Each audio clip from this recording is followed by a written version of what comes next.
একবার একজন আল্লাহ তাআলার কাছে একটি ফুল এবং একটি প্রজাপতি চাইল, কিন্তু এর বদলে আল্লাহ তাকে একটি ক্যাকটাস এবং একটি শুঁয়াপোকা দিলেন। কিন্তু সে মন খারাপ করলে, কিন্তু পরবর্তীতে সেই ক্যাকটাস ফুটল এবং সেই শুঁয়াপোকা প্রজাপতিতে রূপ নিল। আপনি যা চান সব সময় আপনার তারই প্রয়োজন নেই, আর আপনি যে সময় কোনো কিছু হোক এটা চান, সেই সময় হয়তো আপনার জন্য সঠিক সময় নয়। আর আপনি যে সময় কোনো কিছু হোক এটা চান, সেই সময়টাও হয়তো সঠিক সময় নয়। যেহেতু আমরা জানি না আমাদের এই জিনিসগুলো কখন দেওয়া হবে, আমাদের দোয়া করা দরকার এবং আল্লাহ তাআলার উপর ভরসা করা দরকার। কারণ যেমনটা প্রথমে বলা হয়েছে, আজকের যা কাটা আগামীকাল তা ফুল হয়ে ফুটতে পারে, আজকের পোকা তা আগামীকাল হয়তো প্রজাপতি হয়ে ফুটতে পারে।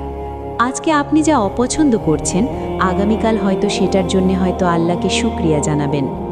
আমাদের রব পবিত্র কোরআনে বলেছেন, আল্লাহ তাআলার উপর তাওয়াক্কুল করবে, নিশ্চয়ই আল্লাহ তাওয়াক্কুলকারীদের ভালোবাসেন। আল কোরআন।